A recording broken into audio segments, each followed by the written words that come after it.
नमस्कार। इस वीडियो में मैं आपके सामने जो बायतू में पिछले 2 दिन से एक धरना चला था तेजा जी की मूर्ति को लेकर और पुलिस प्रशासन के द्वारा उस मूर्ति को उठाकर थाने में ले जाया गया था। वास्तव में पूरी क्या सच्चाई है, मैं आपके सामने इस वीडियो में पूरी बात बताऊंगा कि आखिरकार इस मूर्ति को वहां रखने की क्या योजना थी, किसने प्लानिंग बनाई थी, किस प्रकार से वहां पर मूर्ति रखी जा रही थी, प्रशासन के द्वारा कहां पर शिकायत पहुंची थी, किस कारण वहां पर प्रशासन आया था और किसका ऊपर दबाव था जिस कारण मूर्ति को लेकर गए थे।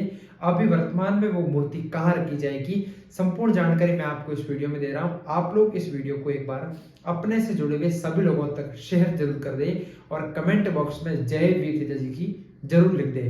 बात करूं आपके सामने तो सबसे पहले बायतू जो सवाऊ पदम सिंह के कुछ युवाओं के द्वारा और वहां के लोगों के द्वारा, सतीश कौम के लोगों के द्वारा एक योजना बनाई जाती है कि किसानों के आराध्य देवता वीर तेजा जी महाराज का मंदिर अपने गांव में बने। इस कारण उन लोगों के द्वारा एक मूर्ति लाई जाती है और सवाऊ पदम सिंह के 20 सर्कल यानी कि मेन सौराया था, उस सौराय के जस्ट पास में एक कॉर्नर में एक तेजा जी की जो पहले एक पत्थर रखा जाता है, उस पत्थर के ऊपर वीर तेजा जी महाराज का नाम लिखा जाता है। उसके बाद में वहां पर मूर्ति पहुंचती है, फिर उस मूर्ति को वहां पर विधिवत तरीके से वहां पर मूर्ति को रखा जाता है और मूर्ति को रखने के लिए नीचे स्टैंड लाया जाता है। स्टैंड के ऊपर मूर्ति को विधिवत रूप से रखा जाता है। उसके बाद में उसी गांव के लोगों के द्वारा प्रशासन को सूचना दी जाती है, एसडीएम को सूचना दी जाती है। वहां पर एसडीएम, तहसीलदार और पुलिस प्रशासन सहित कई लोग वहां पर मौके पर पहुंचते हैं, वहां पर जगह देखी जाती है। उसके बाद में पुलिस के द्वारा एक भारी बल बुलवाया जाता है बाड़मेर से, बालोतरा से, जोधपुर से। फिर वहां पर भारी संख्या में पुलिस तैनात होती है और उस पुलिस के द्वारा जो तेजा जी की मूर्ति वहां पर रखी जाती थी, उस तेजा जी की मूर्ति को उस गाड़ी में डालने की योजना बनाई जा रही थी। इस बात को सुनकर आसपास के जितने भी लोग हैं वे लोग वहां पर पहुंच जाते हैं। तेजा जी की मूर्ति को नहीं ले जाने देते हैं, वहां पर हो हल्ला मचाया जाता है, धरना दिया जाता है।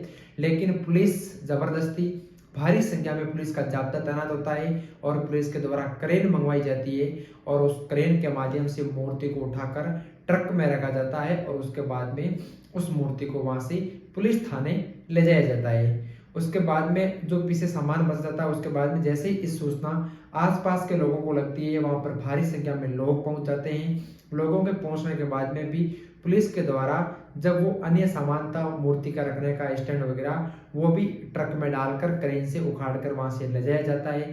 फिर वहां पर कर्नल सोनाराम चौधरी वहां पर पहुंचते हैं बीती रात होते होते, और बाड़मेर जैसलमेर सांसद उम्मेदराम जी बेनीवाल भी वहां पर पहुंचते हैं और इनके साथ में भारी संख्या में वहां पर लोग पहुंच जाते हैं। कई संत महात्मा वहां पहुंच जाते हैं, जिसमें विशेषकर पूर्णनाथ जी की एक बेहतर भूमिका भी रही है। इसमें उन्होंने जमकर वहां पर प्रदर्शन किया था, धरना दिया था और वहां पर हजारों की संख्या में आसपास के जितने भी लोग हैं वहां पर पहुंच जाते हैं। उसके बाद में धरना निरंतर जारी रहता है। लोगों के लिए खाने पीने की व्यवस्था वहां पर कर दी जाती है, टेंट वहां लगा दिया जाता है। बीती रात को वहां पर जो बिस्तर ला दिए जाते हैं, खाना वहीं पर व्यवस्था हो जाती है, लोग वहीं पे खाना खाते हैं, वहीं पे रहते हैं। उसके बाद में फिर वहां पर धरना शुरू होता है दूसरे दिन सुबह। लेकिन शाम होते होते वहां पर प्रशासन आता है, प्रशासन के बीच में वार्तालाप होती है। केंद्रीय मंत्री कैलाश चौधरी को वहां पर सूचना दी जाती है। केंद्रीय मंत्री कैलाश चौधरी के द्वारा राजस्थान के मुख्यमंत्री भजनलाल शर्मा को बार बार अवगत करवाया जाता है इस मूर्ति को लेकर कि हमारी मूर्ति से समान वहां पर वापस लौटाई जाए। फिर राजस्थान सरकार के मुख्यमंत्री भजनलाल शर्मा के द्वारा यहाँ पर ऐसा बताया जा रहा है कि स्थानीय प्रशासन को सूचना दी जाती है और उसके बाद में प्रशासन वहां पर वार्तालाप करने के लिए पहुंचते हैं और फाइनली उनके बीच में वार्तालाप होती है। शाम हो जाती है वार्तालाप होते होते और वार्तालाप होने के बाद में प्रशासन के द्वारा ये बताया गया है कि आपकी मूर्ति और आपका जो भी सामान यहाँ से जब्त किया गया था, उस सारे सामान को, आपकी मूर्ति को सही सलामत और पूरे मान सम्मान के साथ में आपको वापस लौटा दिया जाएगा। उसके बाद में वहां पर सतीश कौम के लोग पहुंचते हैं और सतीश कौम के लोगों के द्वारा वहां पर तेजा जी के मंदिर निर्माण हेतु बोलियां लगाई जाती है और कई वहां पर भामाशाह आगे आते हैं, कई दानवीर लोग आगे आते हैं और कई भामाशाह और दानवीर लोगों के द्वारा वहां पर बोलियां बोली जाती है और कुछ ही घंटों के अंतर्गत वहां पर लाखों रुपए एकत्रित हो जाते हैं। फिर प्रशासन और आम नागरिकों के बीच में जो बातचीत है वो बन जाती है। बातचीत बनने के बाद में वहां पर मूर्ति की जो यथास्थान जगह है उस जगह को रखने के लिए निर्धारित की जाती है। वहां पर उस जगह मूर्ति को लगने के लिए स्थानीय सरपंच यानी ओम प्रकाश सवाऊ पदम सिंह के सरपंच है, उन्होंने उस सड़क के जस्ट पास में अपनी जमीन आती है और उस अपनी जमीन के अंतर्गत तेजा जी को मूर्ति रखने के लिए वहां पर जगह प्रदान की जाती है और उनके द्वारा बताया जाता है कि मैं ये जमीन तेजा जी की मूर्ति रखने के लिए तेजा जी के मंदिर निर्माण हेतु जमीन दे दी जाएगी और जो भी लोग वहां पर भामाशाह सहयोग देंगे उन पैसों से वहां पर एक भव्य मंदिर का निर्माण किया जाएगा। उसी के साथ में वहां पर स्थानीय लोगों के बीच में और पुलिस प्रशासन के बीच में वार्तालाप समाप्त हो जाती है।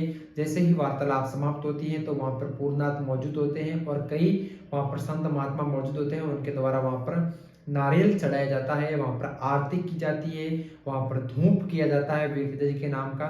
सब लोग उसके चारों तरफ बैठते हैं और उसके बाद में उन लोगों के द्वारा वहां पर धूप करने के बाद में पश्चात वहां पर खाना खाया जाता है। फिर सब लोग धीरे धीरे अपने घरों की ओर प्रस्थान कर देते हैं और कुछ लोग वहां पर उसी टेंट में सो जाते हैं जहां पर कुछ लोग बाहर से आए हुए थे, तो उन लोगों के लिए रहने के लिए टेंट की व्यवस्था कर रखी थी। लेकिन ऐसा बताया जा रहा है कि सुबह 4 बजे प्रशासन एक बार वहां पर फिर पहुंचता है और लोगों को हटाया जाता है और जो भी वहां पर टेंट था और लोगों के खाने पीने का सामान के जो बर्तन थे उन बर्तनों को वहां से पुलिस थाने में ले जाया जाता है और उसके बाद में लोगों में एक बार फिर व्यापक रोष उत्पन्न हो जाता है। लेकिन वार्तालाप समाप्त होने के साथ में ओम प्रकाश के द्वारा अपने खेत में इस मूर्ति को जगह दे दी जाती है। आप सब लोग एक बार वीर तेजाजी महाराज का जयकारा कमेंट बॉक्स में जरूर लगाएं एवं इस वीडियो को अपने से जुड़े हुए सभी लोगों तक शेयर जरूर करें। धन्यवाद। जय वीर।